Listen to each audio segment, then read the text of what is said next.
Because of imperfection, we all face adversity from time to time.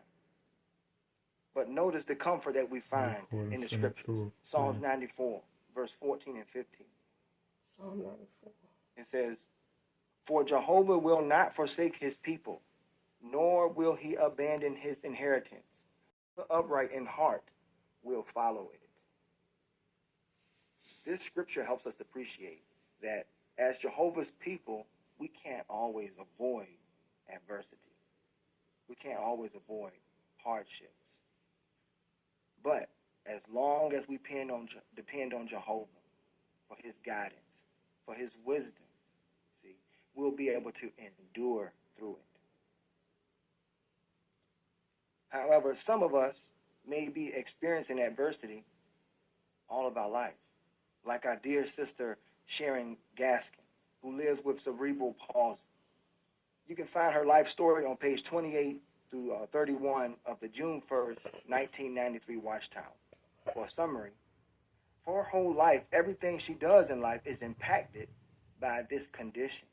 So think about it. Growing up as a child, watching other children riding bikes, playing on a playground, running around, throwing a ball, everything a kid does, this left her feeling depressed because she couldn't engage, even though she wanted to. Even though her body is permanently handicapped, her mind isn't. And so she paid attention to her mother's example, taking them to the meetings, doing all she could. And by doing so, this kept her hunger for truth vibrant in her mind and vivid to her. Sharon overcame many obstacles in life, physically and mentally. Just think about getting ready for the meeting. How long it take us to get ready for the meeting? 30 minutes? An hour? For Sharon, it was like a mountain-like task. Imagine the struggle of just underlining your answer in the watchtower, or the frustration of even giving that comment. She knew what she wanted to say, but she couldn't control the muscles in her mouth in order to say it. Imagine the frustration. Because of her condition, every facet of her life was and still is arduous. She could have easily given up. And in the story, she actually did. She lost her father, and many times she tried to commit suicide. But she didn't give up. She could have felt like Psalms 94, verse 17. Let's read it together. Verse 17, it says, "If Jehovah had not been my helper, I would soon have perished." So who did she lean on for strength during these times? She leaned on Jehovah God. She leaned on those brothers in her congregation for encouragement. And eventually, at the age of 17, Sharon dedicated her life to Jehovah and was baptized as one of Jehovah's Witnesses. She's still faithfully serving Jehovah to this day. And through it all, Sharon continues to give Jehovah God the glory. Because in her own words, she says, and I quote, "My health may continue to fail, but my trust in God and my relationship with him are my lifeline.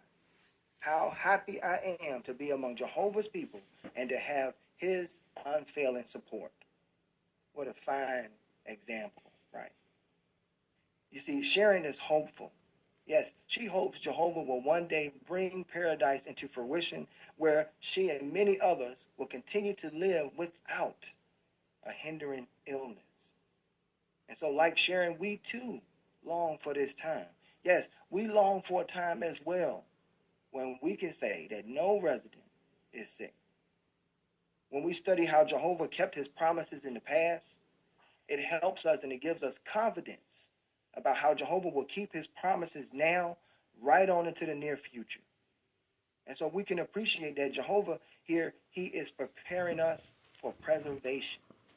What we have to do is trust his ways. This knowledge helps us to cope with the present condition that we may be experiencing. Never forget that as long as we're loyal and obedient to him, Jehovah as our friend will always be there for us. He will be at our side to help us through anything that we may be experiencing in these last days. Notice, if you will, Psalms 94, verse 18 and 19. It says, when I said, my foot is slipping, your loyal love, O Jehovah, kept supporting me.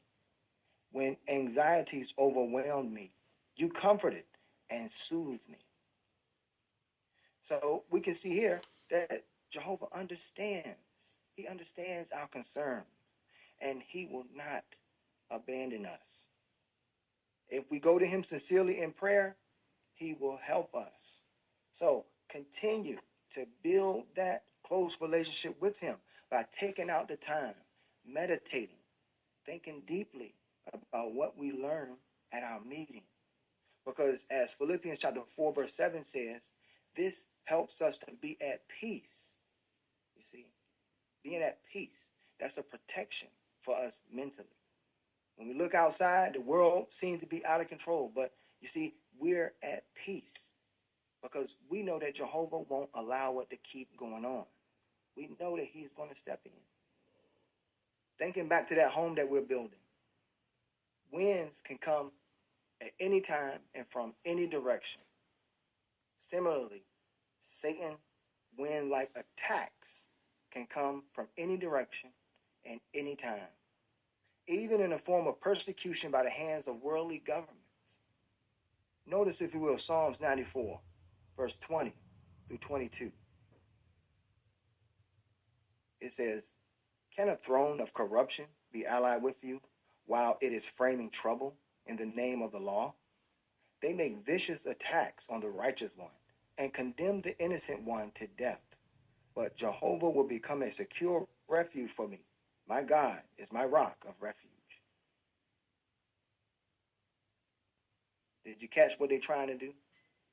Frame trouble against the witnesses. When we think about that, isn't that something that we see around the world? Maybe in places like Russia. Take, for instance, the case against Dennis Christensen.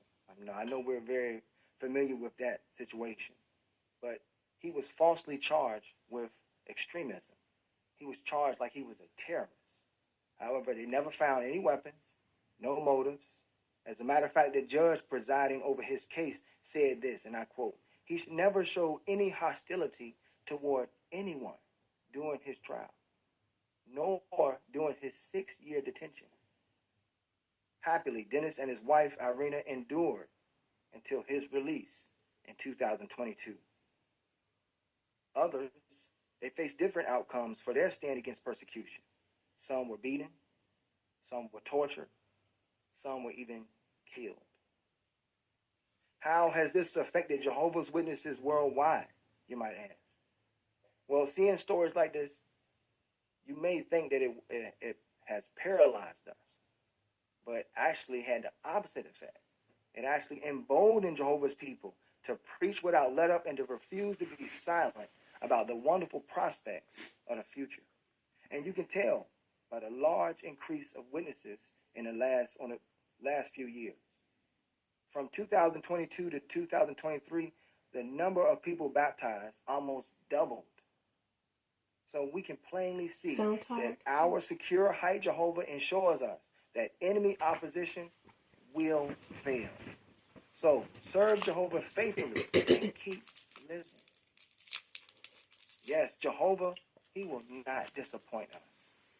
The wicked, they will be destroyed. Notice Psalm 94, verse 23. It says, he will make their wicked deeds come back upon them. He will do away with them by means of their own evil. Jehovah our God will do away with them. Take our picture off. Where?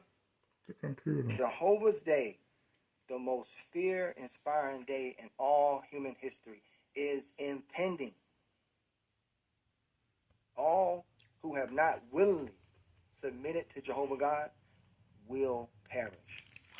All who demonstrate complete trust in Jehovah will survive.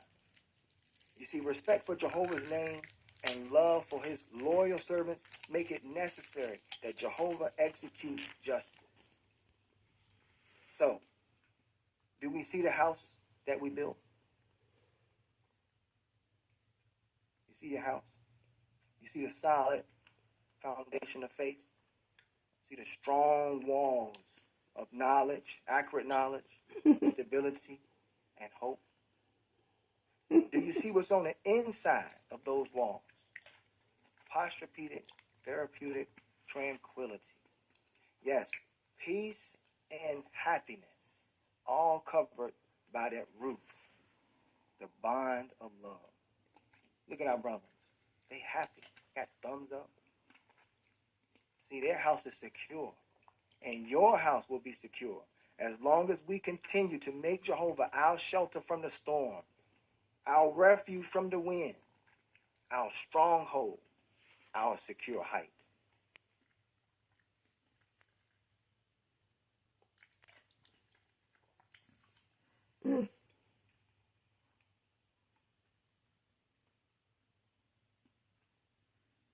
That was truly wonderful, Brother Outland. We really appreciate that wonderful information and the fine way which you delivered.